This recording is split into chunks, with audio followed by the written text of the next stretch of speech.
Shalom, meus amigos. Tem início uma nova semana na Terra Santa de Israel e essa é uma semana muito importante para todos nós. Por quê? Porque nela está contido o dia mais importante do calendário judaico. Que dia é esse? Yom Kippur. A partir do pôr do sol da quarta-feira nós iniciamos a celebração de Yom Kippur. E por que é o seu dia mais importante do calendário judaico? Vejam que na semana passada nós vivenciamos Rosh Hashanah, ou seja, cada alma humana passou diante do Criador. E a Kadosh Baruch Hu pessoalmente nos julgou. E esse julgamento dele resulta um decreto. O que vai acontecer em Yom Kippur é que esse decreto vai ser selado no livro da vida. Mas se ele não foi selado ainda, significa que nós temos a oportunidade de modificá-lo. Talvez você pense que não fez ainda os esforços necessários, ou seja, uma techuvá completa, adequada, para receber o melhor julgamento possível de Hashem. E nós podemos modificar a decisão do Criador, mas evidentemente essa mudança só vai ocorrer se nós aprofundarmos esse processo que envolveu arrependimento, mas que certamente tem como seu ponto central a tomada de decisão que leva à mudança das nossas vidas. Se nós assumimos compromissos com a Kadosh Baruch Hu, nós vamos receber bênçãos nas nossas vidas. Nós temos oportunidade de seguir com o nosso caminho, né? Sempre tendo Hashem ao nosso lado. Então vamos aproveitar esses dias que nós chamamos de Yamin Noraim, que são os dias que separam Rosh Hashanah de Yom Kippur. Para a grande maioria das pessoas, a Torá é um código. E nesse código estão descritas 613 leis para nós judeus e 7 para os noéticos. A Torá nos diz o que fazer e o que não fazer. Mas a Torá é muito mais do que um compêndio legal. A Torá nos oferece os valores que devem inspirar cada decisão que nós tomamos. Hashem nos oferece, através da sua instrução maior, que é justamente a Torá, as razões pelas quais nós devemos praticar determinados atos e nos abster de praticar outros tantos. Na noite de hoje eu quero oferecer a vocês um desses valores, um conceito muito bonito contido na Torá, que nos ajuda nessas decisões que envolvem a mudança do nosso estilo de vida. Que conceito é esse? Um conceito que está contido justamente na Parashá que nós acabamos de ler, a Parashá Vayeler. Eu não tive a oportunidade na semana passada de compartilhar com vocês esse conceito tão bonito da Torá que está nesta Parashá, mas quero fazer agora. E esse conceito, muita atenção, nos diz o seguinte: quando nós abrimos mão de algo para ajudar alguém, vejam que esse algo, essa coisa boa, esse bom ato, Gemilut Hassadim, tem que ser algo sancionado pelo Eterno. Se uma pessoa precisa de um empréstimo financeiro para ajudá-la, você não pode emprestar dinheiro que você obteve através de um ato ilícito. Ilícito tanto perante os homens, como ilícito perante as leis divinas. Eu não posso querer fazer uma mitzvah com algo que foi obtido por meios ilícitos. Mas então esse conceito nos ensina que quando nós abrimos mão de algo, uma coisa boa, para alguém, nós nunca saímos perdendo. Nós não perdemos nada. E você aí do outro lado da câmara deve estar pensando, peraí, deixa eu ver se eu entendi bem o que o Átila falou. Ele disse que quando nós abrimos mão de algo para alguém, nós nunca perdemos nada. Exatamente, foi exatamente o que eu disse. Agora você deve então estar calculando, deixa eu ver se isso corresponde à minha experiência pessoal.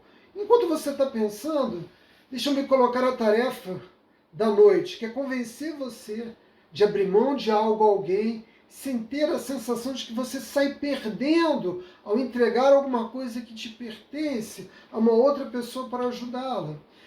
Enquanto isso, eu vou até Devarim 31:19, o passuque da Torá que nos ajuda a entender esse conceito. Lá está escrito algo como: e agora?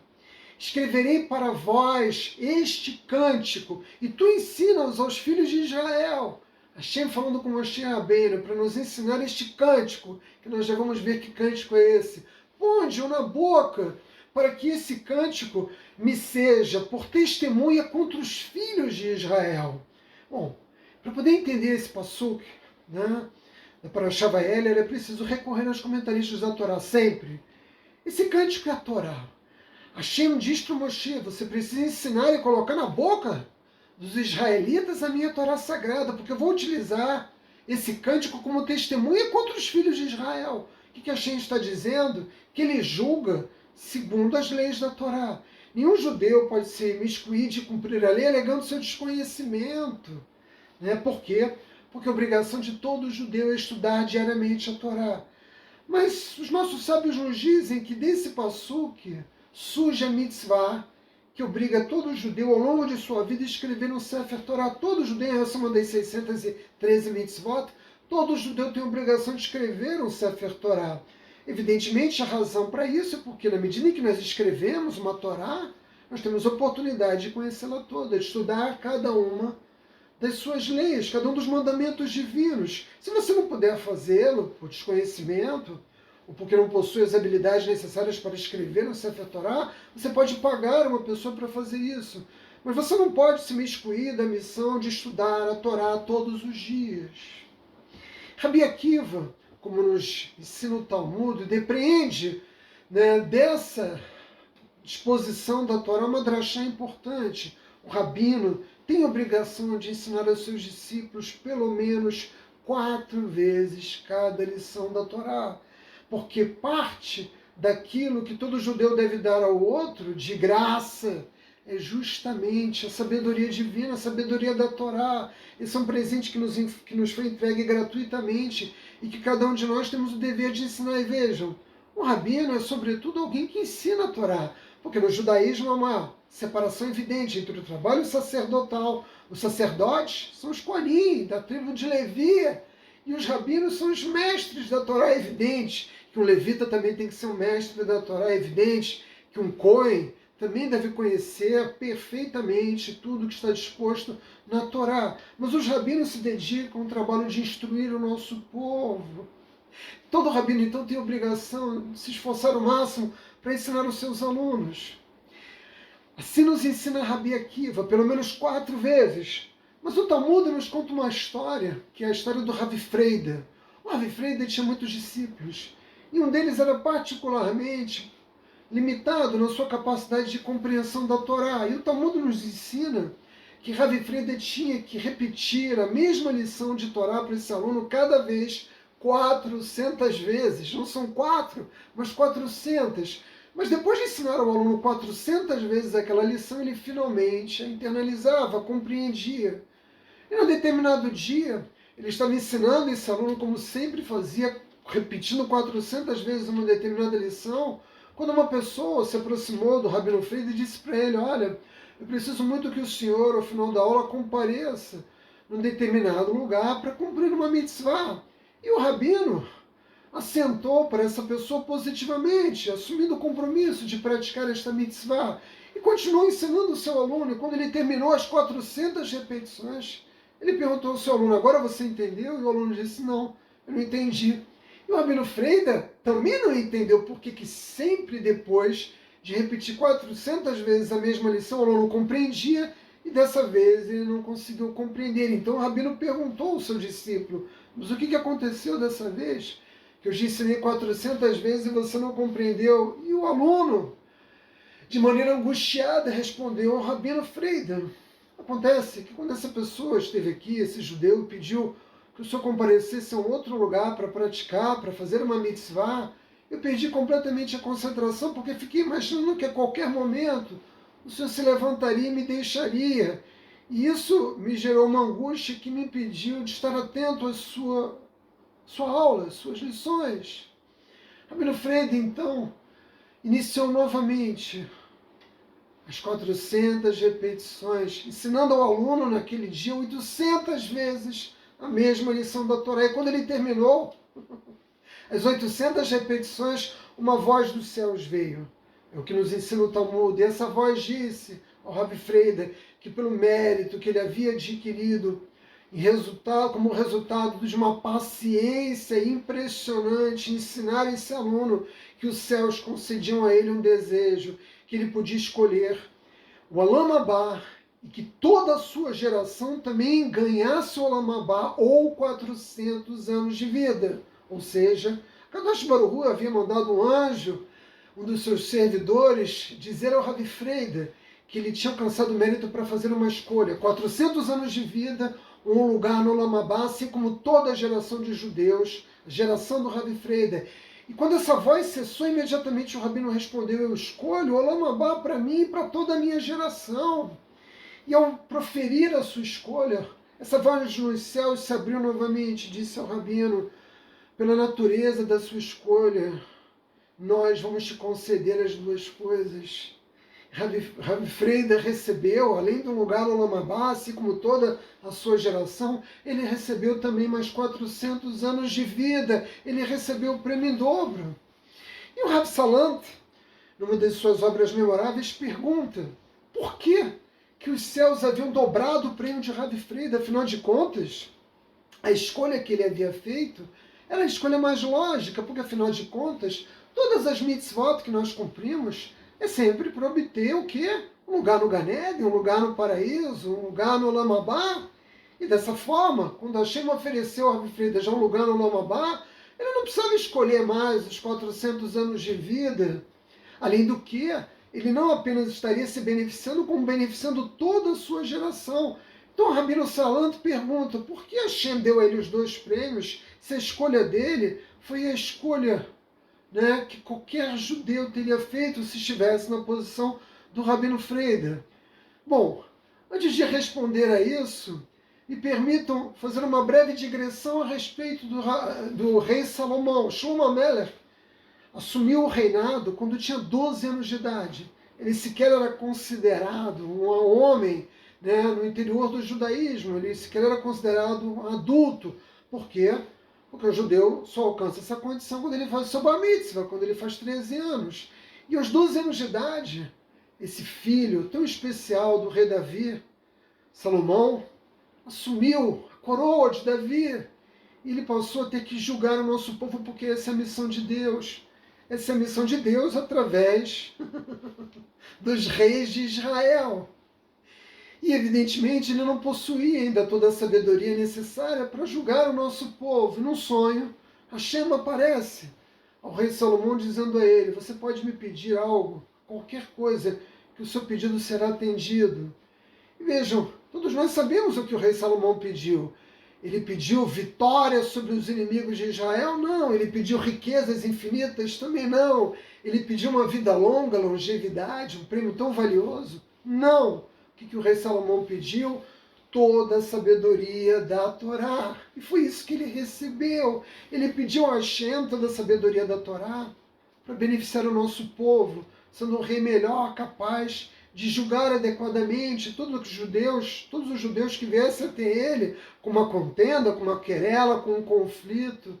Mas o que recebeu o rei Salomão? Não houve rei mais rico na história da humanidade do que Salomão, não houve tempo maior de paz em Israel do que durante a governança do rei Shlomo, porque a melhor forma de vencer os nossos inimigos é transformá-los em nossos amigos e viver a paz. E achei de Salomão que, quando ele seguisse os caminhos da Torá, ele estaria vivo, a longevidade dele seria determinada pelo nível de adesão e compromisso com as leis divinas. Salomão recebeu tudo. Ele abriu mão de ter riquezas, ele estava disposto a abrir mão de ter as maiores riquezas ou vitórias militares para ter a sabedoria da Torá. Quando ele abriu mão de algo por alguém, no caso para o povo judeu, ele não perdeu nada, ele recebeu todos os prêmios. Voltemos agora ao Ravi Freida, porque a escolha do Ravi Freida era uma escolha muito difícil. Você vai dizer, não é difícil, o Rav Salant já disse que não havia outra escolha possível. Não é verdade, existia uma outra escolha. Existem pessoas, e isso acontece com a maioria dos judeus, que cumprem as leis divinas porque esperam receber um prêmio ao final de suas vidas. Eu cumpro as leis da Torá porque eu quero um lugar na eternidade. Então eu faço a vontade do Criador em troca, como recompensa. Quero como prêmio a eternidade. Não há nada de errado nisso. E a grande maioria dos judeus vive as leis da Torá dessa forma, esperando receber uma recompensa. Mas essa é uma forma de servir ao Criador, a Avodat Hashem, orientada pelo temor. Se eu não fizer isso, eu não vou receber aquilo. Mas existe uma forma muito mais elevada de servir ao Criador. Moshe Rabbeinu, nosso maior profeta, estava disposto a abrir mão da vida e também do Olam Abá para salvar o nosso povo. A Torá nos relata isso no curso da sua narrativa. Baal Shem Tov, o pai do Hassidismo, em diversas ocasiões nos relata a sua historiografia. Também esteve disposto a abrir mão do Olam Abá para fazer bondade com o nosso povo. E isso aconteceu com grandes sábios, grandes profetas do povo judeu. Eles estiveram dispostos a abrir mão do seu lugar no paraíso, na eternidade, para continuar servindo ao próximo e assim emular as qualidades de Akadosh Baruch Hu. Por que eles estavam dispostos a fazer isso? Porque eles não serviam ao Eterno por uma recompensa, eles serviam ao Eterno porque amavam o Criador. E quando você ama Hashem, não apenas o teme, você faz tudo aquilo que o Criador te pede com alegria. E Ravi Freida pensou, com 400 anos de vida, quantas mitzvot mais eu vou poder fazer, quanto mais eu vou poder me aproximar de Hashem, quanto mérito mais eu vou poder reunir. Então ele estava diante de um desafio muito difícil de tomar naquele momento, mas ele não vacilou em abrir mão de um benefício particular em troca de um benefício coletivo. Que benefício coletivo era esse? Justamente oferecer à sua geração um lugar no Olam Abá. Muitas pessoas vão dizer, mas ele já tinha um lugar no Olam Abá garantido pela voz que veio dos céus. Mas essa é a questão. Ele não estava nesse mundo, senão para cumprir a vontade do Criador Leshem Shammai, né? Ele já estava nesse mundo, entendendo que todas as coisas de natureza material nos servem apenas para cumprir a vontade do Eterno, para cumprir as leis da Torá. E esse foi o dilema de Ravi Freida, decidir entre aquilo que o beneficiaria pessoalmente ou aquilo que traria benefício a outras pessoas. E o que ele fez? Ele abriu mão de benefícios particulares para beneficiar todo o nosso povo. E o que aconteceu? Aquilo que eu disse para vocês no início, quando abrimos mão de algo por alguém, que seja uma coisa boa e que pode ser melhor do que o lugar no Olam Abá, nós nunca perdemos. O rei Salomão não perdeu, Moshe Rabbeinu não perdeu, Baal Shem Tov não perdeu, e o Ravi Freida também não perdeu. Vamos cumprir a vontade do Criador, não pelas recompensas que a Torá nos oferece, vamos cumprir pelo amor que nós temos. Akadosh Baruch Hu vai trazer prazer, porque nós não podemos fazer nada por Akadosh Baruch Hu, embora ele faça tudo por nós, exceto uma coisa: tomar a decisão, como resultado do nosso livre-arbítrio, de seguir os caminhos de Hashem. Isso sim traz prazer ao Criador. E você deve estar pensando, mas eu não tenho discípulos, eu não tenho que repetir 800 vezes qualquer coisa para qualquer pessoa. Mas você tem um lugar na fila que você pode ceder, uma vaga no estacionamento, uma palavra boa a alguém, porque isso também é um bem valioso que você pode dar a uma outra pessoa. Existe o seu tempo, existem tantas coisas, dinheiro que você pode emprestar, existem tantas mitzvot que nós podemos fazer, muitas vezes abrindo mão até de algo que é para nós, em benefício de uma outra pessoa.